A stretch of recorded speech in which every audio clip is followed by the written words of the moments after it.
नमस्कार, मैं हूं आपके साथ आकांक्षा पांडे और आप देख रहे हैं 23 में प्रदेश 24 में देश। मध्य प्रदेश विधानसभा के मॉनसून सत्र का आज से आगाज हो गया है। मौजूदा शिवराज सरकार का यह आखिरी विधानसभा सत्र है।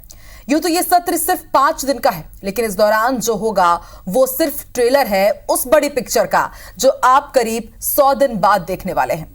अक्टूबर नवंबर में प्रदेश में विधानसभा चुनाव होने वाले हैं और पक्ष विपक्ष दोनों ने ही मोर्चा संभाल लिया है। सत्र के दौरान जो मुद्दे उठाए जा रहे हैं वो संकेत हैं कि विधानसभा की जंग का एजेंडा क्या होगा। भाजपा और कांग्रेस के तर्कश में कौन कौन से तीर हैं और दोनों ने पलटवार के लिए क्या तैयारी की है, चर्चा करेंगे। लेकिन उससे पहले ये खास रिपोर्ट आप देखिए।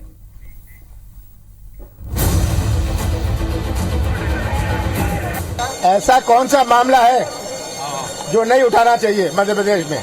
महंगाई हो, बेरोजगारी हो, अत्याचार हो, ये आज कौन सी चीज है जो मध्य प्रदेश में ठीक चल रही है? भारतीय जनता पार्टी की सरकार ने 5 साल में प्रदेश के साढ़े आठ करोड़ जनता का जीवन बर्बाद कर दिया, चौपट कर रखा है कि इसके लिए अगर कोई दोषी व्यक्ति है तो एकमात्र दोषी है मुख्यमंत्री।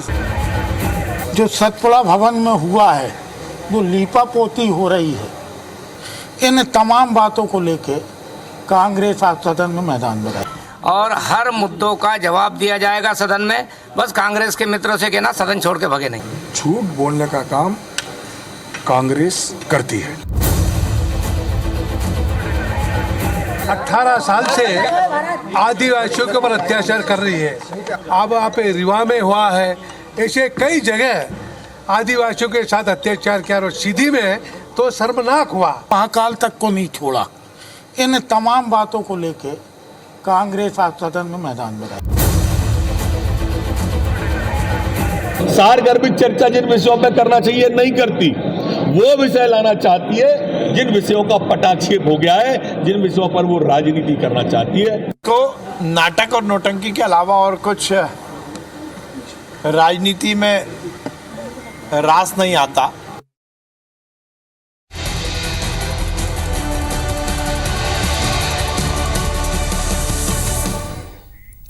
तो मध्य प्रदेश विधानसभा के मानसून सत्र की आज से शुरुआत हो रही है। हालांकि सदन की कार्यवाही कल तक के लिए स्थगित हो गई, लेकिन आज जिस तरह से बयान हमने सुने, आज जिस तरह से हमने विधायकों के तीखे तेवर देखे, उससे तो यह साफ हो चुका है कि आखिरी सत्र में जो बयान सामने आए, जो मुद्दे उठाए जा रहे हैं, वो सिर्फ अभी एक झांकी है, पिक्चर अभी पूरी बाकी है। तो क्या इन्हीं मुद्दों के साथ कांग्रेस आगे बढ़ेगी? क्या इन्हीं मुद्दों के साथ कांग्रेस चुनावी मैदान में जाएगी? इन्हीं मुद्दों के साथ बीजेपी को घेरेगी, सरकार को घेरेगी, या सिर्फ ये अभी के तत्कालीन मुद्दे होंगे? आज इसी खास मुद्दे पर हम चर्चा करेंगे, डिबेट करेंगे। खास मेहमान भी हमारे साथ जुड़ेंगे। तो आपको बता दें, आज कांग्रेस विधायकों ने तगड़ी तैयारी की, सरकार को जोरदार तरीके से घेरा। तस्वीरें हम आपको दिखा रहे हैं। महाकाल लोक का मुद्दा हो, कानून व्यवस्था हो, सतपुड़ा भवन अग्निकांड का मामला हो, या फिर महंगाई हो, या फिर आदिवासी वर्ग का मुद्दा हो, हर एक मुद्दे पर आज कांग्रेस बीजेपी को घेरती हुई नजर आई। हालांकि बीजेपी ने यही कहा कि सारगर्भित चर्चा कांग्रेस नहीं चाहती। ऐसे मुद्दे जिनका पटाक्षेप पहले ही हो चुका है, उन्हीं मुद्दों को, उन्हीं मामलों को कांग्रेस उठा रही है, चर्चा से भागना चाहती है। ये कांग्रेस ने आरोप लगाया है बीजेपी के ऊपर। इसके साथ ही पीसीसी चीफ कमलनाथ ने कहा कि आज मध्य प्रदेश में कौन सा मुद्दा नहीं है। हर मोर्चे पर सरकार विफल रही है और इसलिए हम हर मोर्चे पर सरकार को घेरेंगे। आदिवासियों पर अत्याचार हो रहा है, ये कहना है कांतिलाल भूरिया का। और इसके ही साथ आपको बता दें, कल जो सर्वदलीय बैठक हुई थी उसमें हमने यही सुना कि तमाम विधायक जब मीटिंग से बाहर निकले तो उन्होंने पूरा भरोसा दिलाया कि हंसी खुशी सारगर्भित चर्चा होगी, परस्पर चर्चा होगी। लेकिन पहले ही दिन जिस प्रकार से आज हंगामा हमने देखा, उसे यही बयां होता है कि 100 दिन की पिक्चर अभी बाकी है और आज का ये जो हंगामा है वो तो सिर्फ झांकी है।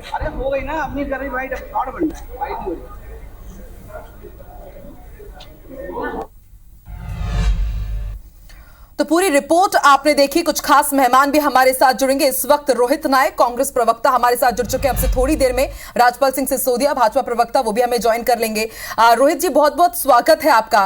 रोहित जी, अभी भाजपा प्रवक्ता भी हमारे साथ जुड़ेंगे, तब उनसे भी जरूर हम ये सवाल पूछेंगे। रोहित जी, कल जब सर्वदलीय बैठक से गोविंद सिंह बाहर निकले थे और कमलनाथ भी थे और बीच में मैंने नरोत्तम मिश्रा को भी देखा, उसमें यही कहा कि हंसी खुशी परस्पर हम आज चर्चा करेंगे, सारगर्भित चर्चा होगी, लेकिन ऐसा कुछ भी होता हुआ नजर नहीं आया। पहले ही दिन जोरदार हंगामा हुआ, और क्या यही आपके चुनावी मुद्दे भी रहेंगे या सिर्फ अभी ये सदन के मुद्दे हैं? ये मुझे समझ में नहीं आता किस तरह की सारगर्भित चर्चा की बात कर रहे हैं। यदि हम किसी एक उत्पीड़न के और किसी एक समाज के लिए जो आप दिखाने के दांत और खाने के दांत अलग अलग रखे हुए हैं, उस बात को उजागर करने की विपक्षी भूमिका निभाते हैं, तो सारगर्भित चर्चा कैसे नहीं है? यदि हम महंगाई की बात करें तो सारगर्भित चर्चा नहीं है, हम बात करें बेरोजगारी की तो सारगर्भित चर्चा नहीं है, हम बात करें महिला उत्पीड़न की तो सारगर्भित नहीं है, हम बात करें कि किस तरीके से आदिवासियों का उत्पीड़न हो रहा है तो सारगर्भित है क्या? किस तरह की चर्चा सारगर्भित चाहते हैं भाई? आप एक चीज बताइए, 365 दिन में 60 दिन की चर्चा होनी चाहिए नहीं होनी चाहिए? अगर किसी बात पे बहस करें तब तो उसका कोई निष्कर्ष निकलेगा। अगर हम कम्युनिकेशन को ही क्लोज कर देंगे, संवादहीनता हो जाएगी, संवाद ही नहीं होगा विपक्ष और पक्ष के बीच में, तो किस तरह की सारगर्भित चर्चा की बात कर रहे हैं? ये कभी भी कोई बात हम करते हैं, 5 दिन का भी ये सत्र लगाया, पूरा एजेंडा इनका क्लियर है, ये केवल 2 ही चर्चाएं करना चाहते हैं, वो भी चर्चा केवल नाम मात्र औपचारिकता के लिए करना चाहते हैं। एक तो जो अनुपूरक बजट 20,000 करोड़ का लाना चाहते हैं उसको चाहे जैसे हो ये पास करेंगे, और दूसरी बात इनकी जो सबसे महत्वपूर्ण मुद्दा है, जो इनका एजेंडा क्लियर है और हम लोगों को ये जानकारी लग चुकी है कि ये जो भी प्राइवेट संस्थान है उन संस्थानों को यूनिवर्सिटी बनाने की कवायद में लगे हैं। तो हायर एजुकेशन मिनिस्ट्री के थ्रू ये कोशिश करेंगे कि जितने भी इस तरह के निजी संस्थान है उनको यूनिवर्सिटी बना दिया जाए। अब चाहे उसमें कोई चर्चा हो चाहे ना हो, इससे उनको कोई मतलब नहीं है। और अगर ये कहते हैं तो भाई आप बताइए ना, कौन सी चर्चा है जो सारगर्भित है इनकी दृष्टि में? मुझे तो ये नहीं समझ में आता। ठीक है, राजपाल सिंह सिसोदिया जी भी हमारे साथ जुड़ गए हैं, थोड़ी देरी से ये जुड़े हैं। राजपाल जी स्वागत है। आपने थोड़ा बहुत तो जरूर सुना होगा राजपाल जी रोहित जी को, और लेकिन सवाल यही है कि देखिए कांग्रेस आरोप लगा रही है कि बीजेपी चर्चा से भाग रही है, सारगर्भित चर्चा आप करना ही नहीं चाहते हैं। लेकिन राजपाल जी एक बड़ा सवाल ये भी कि कांग्रेस लग रहा है कि अपने चुनावी एजेंडा सेट कर चुकी है, इन्हीं मुद्दों के साथ वो आगे जाएगी, तो बीजेपी उन्हें रोकेगी कैसे? देखिए यही दुर्भाग्य है कि विपक्ष अपना एजेंडा तय कर चुका है चुनाव में जाने का, इसलिए उस पर चर्चा नहीं आने देना चाह रहे हो। एक प्रक्रिया होती है विधानसभा की, आप भी जानते हैं हम भी जानते हैं, लंबे समय से देख रहे हैं कि सदन शुरू होता है, वंदे मातरम होता है, अध्यक्ष जी का उद्बोधन होता है, उसके बाद में कार्रवाई, श्रद्धांजलि के बाद में कार्रवाई शुरू होती है। पर कांग्रेस तो इतनी जल्दीबाजी में है कि उन्होंने वंदे मातरम ही पूरा नहीं होने दिया। वंदे मातरम के पहले ही बोलने लगते कांग्रेस के मित्र, अध्यक्ष जी के उद्बोधन की जरूरत। अरे भाई प्रक्रिया से तो चलना पड़ेगा ना, कोई भी प्रश्न का जवाब चाहिए तो प्रक्रिया को तो पालन करना पड़ेगा। सदन तो शुरू होने दो, वंदे मातरम तो होने दो, पर नहीं, कांग्रेस को वास्तविक में सदन चलाना नहीं है। और यहाँ के जो नेतागण हैं कांग्रेस के, वे अपने अपने पर्सनल पब्लिसिटी के चक्कर में सदन को बर्बाद कर देते हैं, सदन के समय को बर्बाद कर देते हैं। कोई महाकाल जी का चित्र लेके आ गए, वो महेश परमार जी, कोई कुछ बात लेके आ गए, कोई कुछ अरे भाई आप तरीके से सारगर्भित की चर्चा करिए, सीधी के कांड पे बात करना, उस पे रोहित जी देखिए आप बीजेपी पर आरोप लगा रहे थे, हर चीज, और राजपाल जी आपके ऊपर आरोप लगा रहे हैं कि आप एक सेट एजेंडे के साथ आए हैं जिन्हें आप चुनाव के समय उठाना चाहते हैं, और इसलिए सिर्फ उन पर ही चर्चा चाहते हैं, दूसरे मुद्दे आपके पास यही है। जो भी लोग ये डिबेट देख रहे होंगे वो ये समझ रहे हैं कि मैं कह रहा हूँ कितना सही है। आप ये कह रहे हैं कि हम एक महाकाल लोक की या महाकाल की प्रतिमा या एक फोटो लेके पहुंच गए, आप तो महाकाल को लेकर पहुंच जाते। अगर आप हमारी जगह होते आप सिलेंडर लेके दौड़ते थे, आप साइकिलों से गए हैं विधानसभा सत्रों में, आपने जितना प्रपंच रचाया है क्या जनता ने देखा नहीं है उसको? सारगर्भित चर्चा आप कर रहे हैं, कौन सी चर्चा आप अभी होने दे रहे हो? आप भी बताइए, अगर एजेंडा सेट नहीं करेगा तो क्या सत्ता सेट करेगी? जनता की बात नहीं करेगा तो क्या सत्ताधारी एजेंडा सेट करके गया है तो क्या गलती करी है? एजेंडा सेट होना चाहिए, आम जनता की बात हम करेंगे, आप थोड़ी करेंगे। आपको आप एक नेता की नेतागिरी चमकाने की बात कर रहे हैं। आप क्या विष्णु और शिव और गोपाल गोविंद जो अपने आप को चमका रहे हैं उसको नहीं, वो नजर नहीं आ रहा? गोविंद आपके उधर है। देखिए अगर आपको अभी इस चर्चा को भी सारगर्भित रखना है तो आपको इस बात को रखना पड़ेगा कि जनता क्या चाहती है। अगर किसी आदिवासी के समारोह को आप प्रपंच के रूप में मनाते हैं और एक आदिवासी के साथ जो होता है उस बात को उठाने में आपको लगता है सारगर्भित चर्चा नहीं है, तो क्या ये गलत बात है?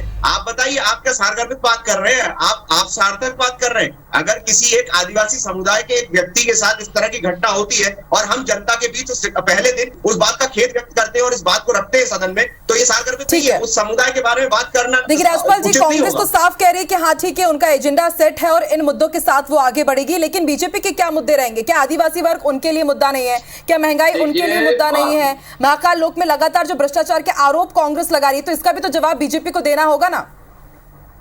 भारतीय जनता पार्टी हर प्रश्न का, हर मुद्दे का जवाब देने को तैयार है। जनता के लिए जो सरकार ने किया वो सदन के पटल पे जाकर बताने के लिए तैयार है। शर्त ये है कि उसकी प्रक्रिया तो फॉलो हो। अब विपक्ष की तो स्थिति ये हो रही है कि मुद्दे तो उछालना है, एजेंडा तो सेट करना है, पर उसके ऊपर अगर जवाब आ जाएगा तो उनका एजेंडा खत्म हो जाएगा, उनका मुद्दा खत्म हो जाएगा। तो प्रश्न उछालो, उत्तर मत आने दो। ये इस पॉलिसी पे कांग्रेस है। अगर इस पॉलिसी पे नहीं है तो सदन चलाए। देखिए सत्ता में कौन है, किसने कारोबार बताया, ये सारी दुनिया जानती है। आज तक इनकी वॉशिंग मशीन से जो निकले हैं केवल वही साफ छवि वाले लोग हैं, बाकी और कोई साफ छवि वाले लोग नहीं है। सारी दुनिया देख रही है किस तरीके से भ्रष्टाचार व्याप्त है पूरी सत्ता में और भाजपा कहां तक डूबी हुई है उसमें। अगर आप सारगर्भित इस बात को नहीं मानते कि जनता से जुड़े जो मुद्दे हैं, तो आप किस बात को मानते? मेरा तो ये सवाल है ना सीधे। जहां तक वंदे मातरम की बात है तो पूरी दुनिया ये भी जानती है कि कितना वंदे मातरम आता है आरएसएस को। ये वीडियो पब्लिक डोमेन में है कि कहां वंदे मातरम भूला है आरएसएस ने आज तक और बीजेपी के मंच पे नेताओं ने। बताइए राजपाल जी। भैया हमारा तो जो हम करते हैं वो करते हैं, वो दुनिया देखती है। सदन के अंदर वंदे मातरम जब हो रहा था या होने वाला था, वंदे मातरम कुछ भी थोड़ी कर सकते हैं। वंदे मातरम तो वंदे मातरम रहेगा ना। उसको देख के तो नहीं लगता कि वंदे मातरम के प्रति कांग्रेस या कांग्रेस के लोगों की कोई श्रद्धा या आस्था रही होगी।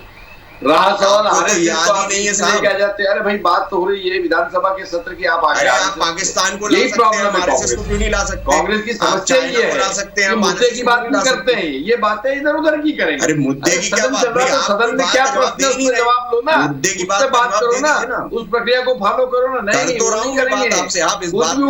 प्रश्न उठाएंगे, उठ पटांग हरकत करेंगे और नहीं बोला कि उन्होंने नहीं दिया तो मैंने बोला आपने उत्तर आने नहीं दिया।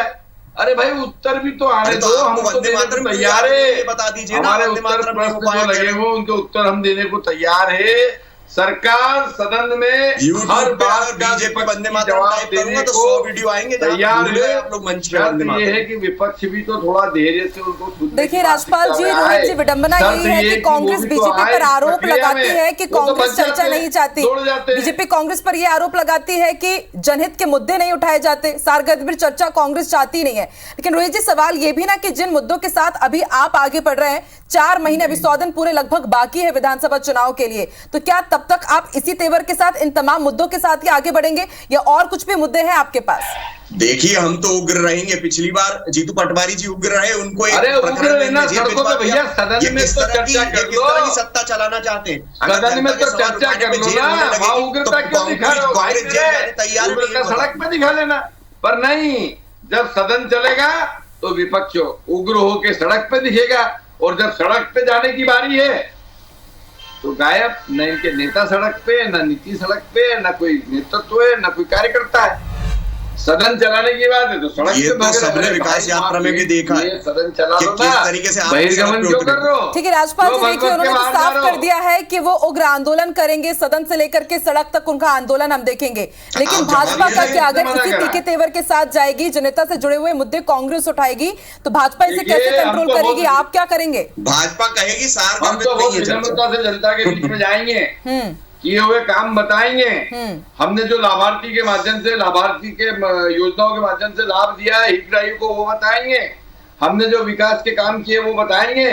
जो हमने मध्य प्रदेश का इंफ्रास्ट्रक्चर बनाया वो बताएंगे। आने वाले लेकिन कांग्रेस जो मुद्दे उठा रही है, क्या बीजेपी उसका जवाब नहीं देगी? बिल्कुल जवाब देंगे, सदन में जवाब देंगे, सड़क पे जवाब देंगे, जहां बोलेंगे वहां जवाब देंगे। भारतीय जनता पार्टी यहाँ तो जवाब देने के साथ जनता के बीच में है। हम राजनीति अगर करते हैं तो शुचिता के साथ करते हैं और जवाबदेही के साथ करते हैं। शुचिता? कांग्रेस जैसे नहीं कुछ भी बोल दिया और सत्ता में आ गए। 1000 को 1500 जब कांग्रेस ने तय किया था, खाना बाना बिगाड़ने वाली कांग्रेस सत्ता में आने के लिए झूठ की हांडी को बार बार चलाने का प्रयास करने वाले कमलनाथ जी, अब आपकी समझ में आया कि पैसा कम पड़ रहा है, दुकान चलने वाली नहीं है। ये झूठ की दुकान के ऊपर नफरत बेचने का काम आप कर रहे हो, ये चलने वाला नहीं है मध्य प्रदेश के अंदर। चलिए ठीक है राजपाल जी, रोहित जी, आप दोनों से ही मैं एक एक करके पूछती हूँ कि ना सिर्फ सदन की बात करें, अगर हम विधानसभा चुनाव के मुद्दों की बात करें तो कांग्रेस के लिए क्या मुद्दे हैं और क्या भाजपा उसे मुद्दा मानती है या नहीं मानती है? एक एक करके मैं दोनों के पास ही आऊंगी। रोहित जी, पहले आप बताइए, क्या मुद्दे आपके हैं, क्या मुद्दे आप चाहते हैं जिन पर चर्चा हो, अभी भी हो और विधानसभा चुनाव के दौरान भी हो? देखिए, जो अनुपूरक बजट की बात है उसको बाद में साइड में रखा जाए। 5 दिन का लाते हैं, ये 365 दिन में 15 दिन चर्चा के लिए रखते हैं, उसमें भी कंडोलेंस हो जाता है, कहीं कुछ हो जाता है, फिर चर्चाएं नहीं होती। ये ऑर्डिनेंस की तरह लॉज पास कर रहे हैं। हम चाहते हैं कि बेरोजगारी, 1.25 लाख बेरोजगार पर माह बढ़ रहे हैं, प्रति माह बढ़ रहे हैं, उस पर बात हो। ये जो अभी जो लाडली बहना योजना में जो अभी 3000 रुपए का अनाउंसमेंट कर रहे हैं, ये पैसा कहां से आएगा उसको स्पेसिफाई करें। ये बात करें कि महिलाओं के लिए उत्पीड़न मध्य प्रदेश सबसे आगे क्यों है। पेट्रोल अगर मध्य प्रदेश पूरे देश में सबसे ज्यादा महंगा है, वैट ये क्यों कलेक्ट कर रहे हैं? प्रधानमंत्री खुद बोल के गए, फिर क्यों नहीं मान रहे इस बात को ये? और उसके बाद अगर ये बिजली पर प्रति यूनिट सरप्लस बिजली बनाने के बाद महंगी बेच रहे हैं, तो फिर ये बिजली जा कहां रही है? कुछ जनता से संबंधित भी तो बात करी जाए ना। ये क्या बात हुई कि है क्या? फिर देखिए, अभी इन्होंने आरोप लगाया कि लाडली बहना योजना में जो पैसा बट रहा है, दूसरी किस्त हमने कल जमा करने का काम किया। 1,25,00,000 लाडली बहनाओं के खाते में 1,000 रुपए मध्य प्रदेश के यशस्वी मुख्यमंत्री जी ने जून 10 को भी डालने का काम किया और दूसरी इंस्टॉलमेंट जुलाई 10 को भी डालने का काम किया। अब ये प्रश्न उठा रहे कि ये पैसा कहां से आया? ये सरकार ने दिया। अब सरकार के पास पैसा है तो सरकार ने अपने बजट से प्रावधान करके दिया, आपके जैसा नहीं किया। 65,000 करोड़ के कर्जे माफ की बात के किसानों को ठग के आप सरकार में आए और 5,000 करोड़ रुपया कर्जा माफ करके घर चले गए, बाकी के 60,000 करोड़ का कोई प्रावधान करके नहीं गए। आज हमारी सरकार ने अगर लाडली बहना योजना के तहत पैसा देने की बात कही है तो बजट में प्रावधान करने का काम किया है। अब ये योजना हमेशा चलती रहेगी, 3 लाख करोड़ का कोई बंद नहीं कर पाएगा। और आप नारी सम्मान की खोखली बात कर रहे थे, अब क्यों हवा निकल गई आपकी? आपके देने की नियत है नहीं, आप सिर्फ उल्टे सीधे बात कर रहे हैं, करने की बात करते हो, समझ के लेते कुछ हो नहीं। 18 महीने की सरकार जब आपकी तो आपको किसने हाथ पकड़ के रोका था कि कर्जा माफ से प्रलोभन दे रहे जनता को? आपने किया क्या कर्जा माफ? 65,000 करोड़ के अगेंस्ट 5,000 का कर्जा माफ करके जीरा। देखिए, सवाल वही है कि योजनाओं की घोषणा और लगातार हम देख रहे हैं कि इसके बाद एक ऐलान हो रहे हैं, घोषणाएं की जा रही है। ना सिर्फ बीजेपी, कांग्रेस भी वही सब घोषणाएं कर रही है। उन्होंने लाडली बहना योजना लाई तो अभी नारी सम्मान योजना के साथ आगे बढ़ रहे हैं रोहित जी। और तब सवाल आपसे भी पूछा जाएगा कि अगर कांग्रेस की सरकार बनती है तो तब सरकार के पास पैसा कहां से आएगा? आप कह रहे हैं क्योंकि अभी तो कर्जे पर लदी हुई है मध्य प्रदेश सरकार। रोहित जी, क्लोजिंग स्टेटमेंट में आप देखिए, एक साथ बोलेंगे तो आवाज आप दोनों की नहीं आएगी, दोनों ही तर्कशील नेता एक एक कर अपनी बात रखिए। क्लोजिंग स्टेटमेंट में ले लेती हूँ। रोहित जी, विपक्षों के सवालों का सिलसिला जारी है, क्या यही आपके मुख्य मुद्दे रहेंगे और क्या यही मुद्दे अक्टूबर नवंबर में भी हमें देखने को मिलेंगे? जनता के जो भी मुद्दे हैं वो हमारे मुख्य मुद्दे हैं, हमारा कोई अपना एजेंडा नहीं है। जो जनता बात सुनना चाहती है वही बात हम इनके मुंह से उनको सुनवाना चाहते हैं। हमारा केवल एक ही एजेंडा रहेगा कि जो भी इनकी बातें हैं और जो भी तथ्यात्मक इनका कथनी और करनी में अंतर है वो स्पष्ट करे जनता के सामने। ठीक है, संक्षिप्त में क्लोजिंग स्टेटमेंट राजपाल जी आपका भी मैं चाहती हूँ। देखिए, कांग्रेस सदन को चलने देना नहीं चाहती है। वो झूठे मुद्दे तय करके और बाहर बहिर्गमन करके उन पे जवाब आने देना नहीं चाहते ये, क्योंकि अगर सरकार का जवाब आ जाएगा तो उनके जो धोखे देने के झूठे मुद्दे हैं वो मुद्दे खत्म हो जाएंगे। इसलिए वह जो है प्रक्रिया का पालन नहीं कर रही है। ठीक है। और इस प्रकार के मुद्दे उठाने की बात कर रही है जिनके जवाब अगर आ जाएंगे तो कांग्रेस खुद पे आ जाएगी। इसलिए वो आप दोनों की बयानों से, बातों से एक बात तो तय है कि कांग्रेस का भी यहाँ पर चुनावी एजेंडा सेट है, बीजेपी का भी एजेंडा सेट है। वाकई आप दोनों जनता की बात करना चाहते हैं या नहीं चाहते? जनता भी इसे बखूबी समझ रही है, सदन में भी देखती है, सड़कों पर भी देखती है। आप दोनों का बहुत बहुत शुक्रिया हमारे साथ खास डिबेट पर जुड़ने के लिए। देखते रहिए IBC 24। नमस्कार।